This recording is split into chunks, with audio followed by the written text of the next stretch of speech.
Hey hi అందరూ ఎలా ఉన్నారు? This is Komal and welcome to my channel. So ఇవాళ మన టాపిక్ ఈ పాటికి మీకు అర్థమై ఉంటుంది. సో లేట్ చేయకుండా let's get in to the video. Jahnavi కందుల ఆంధ్రప్రదేశ్ కర్నూలు అదోనికి చెందిన 23 ఏళ్ల యువతి. తను అమెరికా షియాటిల్లో నార్త్ ఈస్టర్న్ యూనివర్సిటీలో ఇన్ఫర్మేషన్ టెక్నాలజీలో మాస్టర్స్ చేస్తుంది.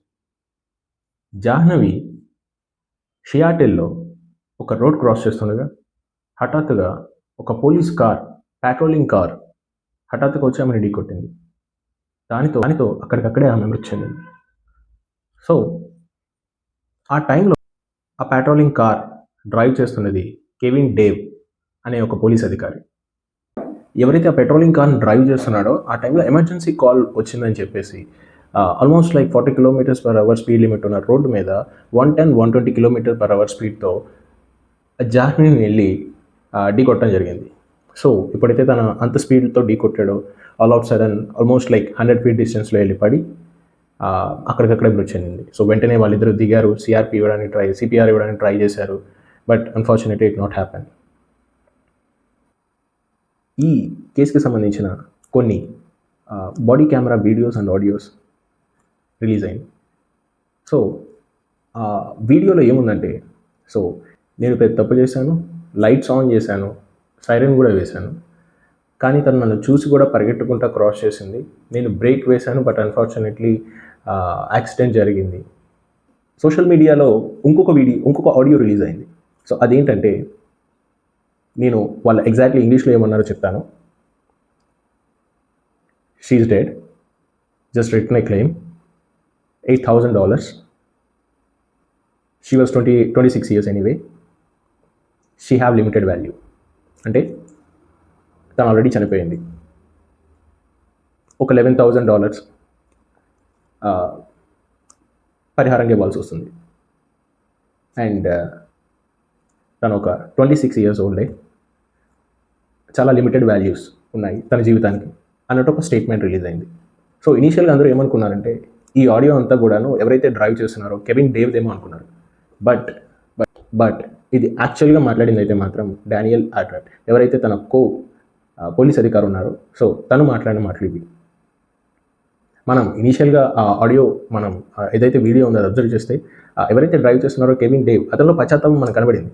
బట్ ఎవరైతే తన వేరే అధికారి ఉన్నాడో, పోలీస్ అధికారి ఉన్నాడో, డానియల్ ఆండ్రూ, తన మాటలు కొంచెం వివాదాస్పదంగా మారినాయి.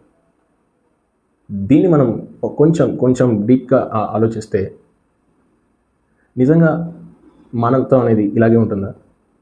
ఒక మనిషి కళ్ళ ముందే అలా చనిపోతే వాళ్ళ చావుని చూసి వికటాట్టహాసంతో నవ్వి జస్ట్ కొంత డబ్బు ఇచ్చి మనం దీన్ని సెటిల్ చేసుకుందాం అనే మనస్తత్వం మనుషుల్లో ఎలా వస్తుంది? ఇందో డానియల్ ఎవరైతే ఉన్నారో తన్ని విధుల నుంచి తీసేయడం జరిగింది. ఆల్మోస్ట్ 2 years నుంచి కూడా ఈ కేసు మీద చాలా పోరాటం చేశారు. బట్ ఫైనలీ రీసెంట్గా షియాటిల్ వాళ్ళు $29 million, ఆల్మోస్ట్ 260 కోట్లకు పైనే పరిహారంగా ఇవ్వడానికి అంగీకరించింది. ఇది మనం కొంచెం డెప్త్గా ఆలోచిస్తే అధికారులు, మిలీనియర్స్ ఎవరైతే ఉన్నారో వాళ్ళకి కొన్ని సర్దుబాట్లు అనేవి కామన్గా ఉన్నాయి. అదే మన ఇండియన్ లాస్ కింద వస్తే, భారతదేశ చట్టాలకు వస్తే అరెస్టులు, కేసులు చాలా త్వరగా నమోదవుతాయి, కానీ పరిష్కారం మాత్రం చాలా ఆలస్యంగా వస్తుంది. ఇది మన రెగ్యులర్గా జరుగుతున్న ప్రతి ఇన్సిడెంట్లోనూ అబ్జర్వ్ చేయొచ్చు. పర్టికులర్గా ఈ హిట్ అండ్ రన్ కేసెస్ ఇండియాలో చాలా ఎక్కువైపోయాయి.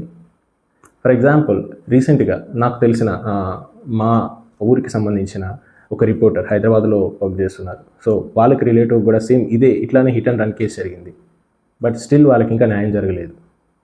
సో ఎవరైతే యాక్సిడెంట్ చేశారో అతనికి ఇంకా కేసు వేసినా కూడాను అతను బెయిల్లో బయటకు వచ్చాడు, నార్మల్గానే తిరుగుతున్నాడు. కేసు నడుస్తూనే ఉంటుంది, వాయిదాలు పడుతూనే ఉంటాయి.